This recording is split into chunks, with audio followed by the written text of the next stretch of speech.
ಸನ್ಮಾನ್ಯ ಸಭಾಧ್ಯಕ್ಷರೇ, ಕರ್ನಾಟಕ ಹವಾಮಾನ ಬದಲಾವಣೆ ವಿಧೇಯಕ 2025 ಎಂಬ ಖಾಸಗಿ ವಿಧೇಯಕವನ್ನು ಸದನದಲ್ಲಿ ಮಂಡಿಸಲು ತಮ್ಮ ಅನುಮತಿಯನ್ನು ಕೋರುತ್ತೇನೆ.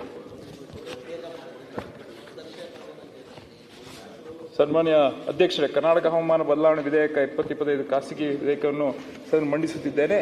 ಒಂದು 5 ನಿಮಿಷ ಕಾಲಾವಕಾಶ ಕೊಟ್ಟರೆ ಇದ್ರ ಬಗ್ಗೆ ನಾನು ನಿಮ್ಮ ಹತ್ರ ಮಾತಾಡೋಕ್ಕೆ ವಿವರವನ್ನು ಕೊಡೋಕ್ಕೆ ನೀಡ ಬಯಸುತ್ತೇನೆ. ಹವಾಮಾನ ಬದಲಾವಣೆ ತಡೆಯದಿದ್ದರೆ ಮಾನವ ಕುಲದ ಹಾಗೂ ಜೀವ ಸಂಕುಲನ ವಿನಾಶವನ್ನು ಯಾರೂ ಸಹ ತಡೆಗಟ್ಟಲಾಗದು.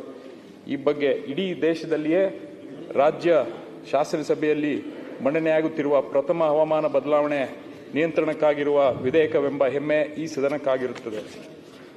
ಕಳೆದ ಬೆಳಗಾವಿ ಅಧಿವೇಶನದಲ್ಲಿ ಮಾನ್ಯ ಕಂದಾಯ ಸಚಿವರು ಸದನದಲ್ಲಿ ಹೇಳಿಕೆ ನೀಡಿದಂತೆ 2000ನೇ ಇಸ್ವಿಯಿಂದ ಇಲ್ಲಿಯವರೆಗೆ 24 ವರ್ಷಗಳಲ್ಲಿ 17 ವರ್ಷಗಳನ್ನು ಬರಗಾಲ ವರ್ಷ ಎಂದು ಘೋಷಣೆ ಮಾಡಲಾಗಿರುತ್ತದೆ. ಇದು ಗಂಭೀರವಾದ ಸಮಸ್ಯೆವಾಗಿರುತ್ತದೆ.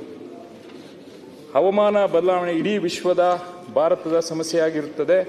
ವಿಶ್ವದ ಎಲ್ಲ ಜನರು ಹಾಗೂ ಸರ್ಕಾರಗಳು ಹವಾಮಾನ ಬದಲಾವಣೆಯನ್ನು ತಡೆದು ನಮ್ಮ ಭೂಗ್ರಹವನ್ನು ವಾಸಯೋಗ್ಯವಾಗಿ ಉಳಿಸಿಕೊಳ್ಳಬೇಕಾಗಿರುತ್ತದೆ. ಹವಾಮಾನ ಬದಲಾವಣೆಯ ವೈಪರೀತ್ಯದಿಂದಾಗಿ ಜಾಗತಿಕ ತಾಪಮಾನ ಹೆಚ್ಚಾಗಿರುತ್ತದೆ. ಮಳೆ ಬೆಳೆಗಳು ಸಕಾಲದಲ್ಲಿ ಆಗದೆ ಜನರು ವಿಪರೀತ ಸಮಸ್ಯೆಗಳನ್ನು ಎದುರಿಸುತ್ತಿದ್ದಾರೆ. ನಮ್ಮ ದೇಶದ GDPಯ ಮೊದಲ ವಲಯ ಎಂದರೆ ಅದು ವ್ಯವಸಾಯ ಹಾಗೂ ನಮ್ಮ ದೇಶದ ಒಟ್ಟು GDPಯಲ್ಲಿ 16ರಿಂದ 18% ಕೊಡುಗೆ ಕೃಷಿಯದ್ದು. ಹವಾಮಾನ ಬದಲಾವಣೆಯಿಂದ ಪ್ರಸ್ತುತ ಆಗುತ್ತಿರುವ ಬರಗಾಲ, ಅತಿವೃಷ್ಟಿ, ಅನಾವೃಷ್ಟಿ ಹಾಗೂ ಪ್ರಕೃತಿ ವಿಕೋಪದ ಕಾರಣದಿಂದ ಉತ್ಪಾದನೆ ಕಡಿಮೆಯಾಗುತ್ತಿದೆ. ಉತ್ಪಾದನೆ ಕಡಿಮೆಯಾದಾಗ ಆಹಾರ ಅಭಾವ, ಆರ್ಥಿಕ ಕುಂಠಿತ ಹಾಗೂ ಇನ್ನಿತರ ದುಷ್ಪರಿಣಾಮಗಳು ಉಂಟಾಗುತ್ತವೆ. 1 ರಿಂದ 2 ಡಿಗ್ರಿ ಸೆಂಟಿಗ್ರೇಡ್ ಹವಾಮಾನ ಹೆಚ್ಚಾದರೆ ನಮ್ಮ ವ್ಯವಸಾಯದ ಉತ್ಪಾದನೆ ಮೇಲೆ 10 ರಿಂದ 20% ಕಡಿಮೆಯಾಗಿರುತ್ತದೆ. ಹವಾಮಾನ ಬದಲಾವಣೆಯಿಂದ ಉಂಟಾಗುವ ಸೈಕ್ಲೋನ್, ಬರ, ಕಾಡ್ಗಿಚ್ಚು ಈ ರೀತಿಯ ಉಂಟಾಗುವ ಪ್ರಕೃತಿ ವಿಕೋಪದಿಂದ ರಸ್ತೆ, ಕಟ್ಟಡಗಳು, ಬ್ರಿಡ್ಜ್ಗಳಿಗೆ ತೊಂದರೆಯಾಗುವ ಸಂಭವವಿದೆ. ಈ ರೀತಿ ಉಂಟಾದ ತೊಂದರೆಗಳಿಂದ ಇವುಗಳ ಪುನರ್ ನಿರ್ಮಾಣಕ್ಕೆ ಬಳಸುವ ವೆಚ್ಚ ಹೆಚ್ಚಾಗುತ್ತದೆ. ಹವಾಮಾನ ಬದಲಾವಣೆಯಿಂದ ಜಾಗತಿಕ ತಾಪಮಾನ ಹೆಚ್ಚಾದಂತೆಲ್ಲ ಕಾರ್ಮಿಕ ವರ್ಗವು ಉತ್ಪಾದನೆಯಲ್ಲಿ ತೊಡಗಿಸಿಕೊಳ್ಳುವ ಸಮಯ ಕಡಿಮೆಯಾಗಿ ದೇಶದಲ್ಲಿ ಉತ್ಪಾದನೆಯು ಕುಂಠಿತವಾಗಿ ಆರ್ಥಿಕ ಹಿಂಜರಿತವಾಗುವ ಸಂಭವವಿದೆ. ಉದಾಹರಣೆ, ಈಗ ಕಲಬುರಗಿಯಲ್ಲಿ ಜಾಗತಿಕ ತಾಪಮಾನದ ಹೆಚ್ಚಾಗಿ ಕೆಲಸ ಅವಧಿಯನ್ನು ಬದಲಾವಣೆ ಮಾಡಲಾಗಿದೆ. ಹವಾಮಾನ ಬದಲಾವಣೆಯಿಂದ ಜಾಗತಿಕ ತಾಪಮಾನ ಹೆಚ್ಚಾಗದಂತೆಲ್ಲ ಹೆಚ್ಚಾಗಿ ಇಂಧನ ಬಳಸುವ ಪರಿಸ್ಥಿತಿ ಎದುರಾಗುತ್ತದೆ.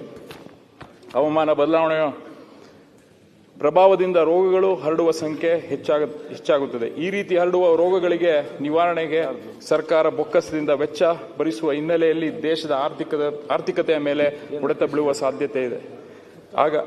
ಹಾಗಾಗಿ ಸಂಭವಿಸುವ ನೈಸರ್ಗಿಕ ವಿಕೋಪಗಳನ್ನು ವಿಮಾ ಹಕ್ಕುಗಳು ಮತ್ತು ಪ್ರೀಮಿಯಂ ಹೆಚ್ಚಿಸುತ್ತವೆ ಮತ್ತು ಇದರಿಂದ ಆರ್ಥಿಕ ಅಸ್ಥಿರತೆ ಉಂಟಾಗುತ್ತದೆ. ಇದರಿಂದ ಪರಿಹಾರ ಪ್ಯಾಕೇಜುಗಳು ಮತ್ತು ಸಬ್ಸಿಡಿಗಳ ಮೇಲೆ ಸರ್ಕಾರದ ಖರ್ಚು, ಸಾಲದ ಹೊರೆ ಹೆಚ್ಚಾಗುತ್ತದೆ. ಹವಾಮಾನ ಬದಲಾವಣೆಯಿಂದ ಡಾಮಿನೋ ಎಫೆಕ್ಟ್ ಒಂದು ಉದಾಹರಣೆ ಕೊಡಕ್ಕೆ ಇಷ್ಟಪಡ್ತೀನಿ.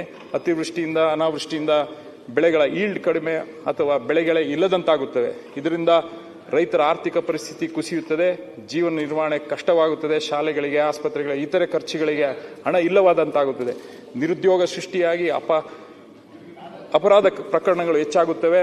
ಇದರಿಂದ ಲೋಕಲ್ ಎಕಾನಮಿಗೆ ಕುಸಿತ ಆಗುತ್ತದೆ. ಹವಾಮಾನ ಬದಲಾವಣೆಯಿಂದ ಈಗಾಗಲೇ ಕರ್ನಾಟಕ ಸರ್ಕಾರಕ್ಕೆ ಸಾವಿರಾರು ಕೋಟಿ ನಷ್ಟ ಉಂಟಾಗಿದೆ ಹಾಗೂ ಜನಜೀವನ ಅಸ್ತವ್ಯಸ್ತಗೊಳಿಸಿದೆ. ಮುಂಜಾಗ್ರತೆ ಕ್ರಮಗಳನ್ನು ತೆಗೆದುಕೊಳ್ಳದಿದ್ದರೆ ವಿಶ್ವ ಬ್ಯಾಂಕ್ ಮತ್ತು IMF ಪ್ರಕಾರ 2050ನೇ ಇಸ್ವಿಗೆ ಗ್ಲೋಬಲ್ GDPಗೆ 18% ಕಡಿಮೆಯಾಗುವ ಸಂಭವವಿದೆ.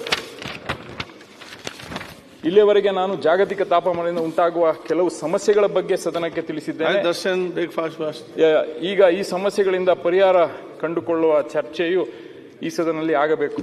ಹವಾಮಾನ ಬದಲಾವಣೆ ಸಚಿವಾಲಯ ಸ್ಥಾಪಿಸುವುದು ಈ ವಿಧೇಯಕದ ಮೂಲ ಉದ್ದೇಶವಾಗಿದೆ. ಈ ಸಚಿವಾಲಯದ ಮೂಲಕ ಸರ್ಕಾರದ ಎಲ್ಲಾ ಇಲಾಖೆಗಳು ಈ ಸಚಿವಾಲಯದೊಂದಿಗೆ ಸಮನ್ವಯ ಸಾಧಿಸಿ ತಮ್ಮ ಇಲಾಖೆಗಳ ಅಡಿಯಲ್ಲಿ ರೂಪಿಸುವ ಯಾವುದೇ ಯೋಜನೆಗಳು ಈ ಸಚಿವಾಲಯ ದರ್ಶನ್ ಅವರೇ ತಾವು ಇದನ್ನ ಮಂಡನೆ ಮಾಡ್ತಾ ಇದ್ದೀರಿ ಈಗ ಇದನ್ನ ಇವಾಗ ಮಾಡೋದ್ರಲ್ಲಿ ತಾವು